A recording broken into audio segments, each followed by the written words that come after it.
Hi everyone, welcome to my channel Ashwini హరివిల్లు. ఈరోజు నేను చేయబోయే రెసిపీ ఆవకాయ ముద్దపప్పు అన్నం అండి. ఇది ఎలా చేయాలో ఇప్పుడు నేను మీకు చూపిస్తాను.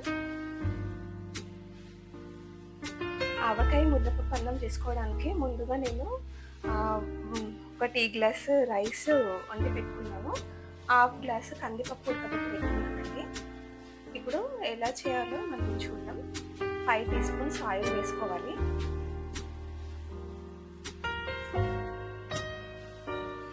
ఇందులోకి 1/2 టీ స్పూన్ ఆవాలు వేసుకోవాలి. 1/2 టీ స్పూన్ జీలకర్ర వేసుకోవాలి.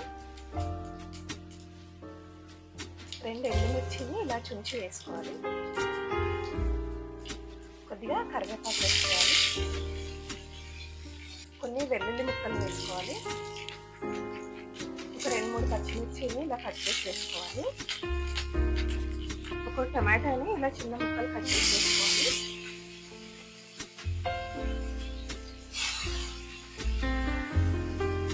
కొద్దిగా పసుపు వేసుకోవాలి. ఒక 1/2 టీ స్పూన్ ఉప్పు వేసుకోవాలి. ఇందులో కొన్ని వాటర్ వేసుకోవాలండి.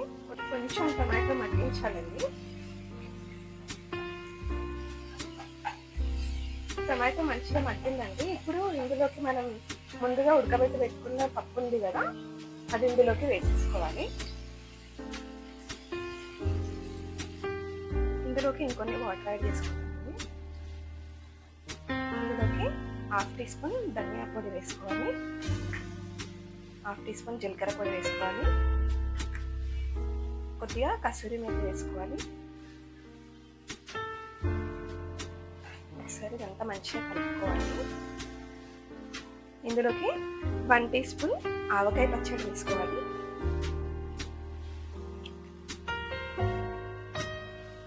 ఇంత మంచిగా కలుపుకోవాలి.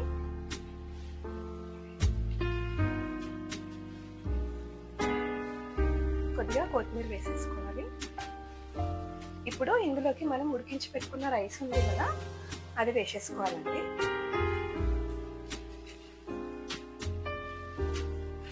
రైస్ వేసేసి ఇలా మంచిగా కలుపుకోవాలి. ఇందులోకి కొన్ని వాటర్ యాడ్ చేసి ఒక 1/2 టీ స్పూన్ సాల్ట్ వేసి ఒక 2 మినిట్స్ ఉడికించుకోవాలండి. వేడివేడిగా ఆవకాయ ముద్దపప్పు అన్నం రెడీ అయిపోయిందండి. ఇప్పుడు ఇందులోకి నెయ్యిలో ఫ్రై చేసిన గాజులు వేసుకోవాలి. కొద్దిగా కొత్తిమీర వేసుకోవాలండి. 1 టీ స్పూన్ నెయ్యి వేసుకోవాలండి పైన. ఆవకాయ ముక్కని అంచుకు పెట్టుకొని తింటే చాలా బాగుంటుంది. మీరందరూ కూడా ట్రై చేయండి. ట్రై చేసి ఎలా ఉందో కామెంట్స్లో చెప్పండి. ప్లీజ్ సబ్స్క్రైబ్ చేయండి, లైక్ చేయండి, షేర్ చేయండి.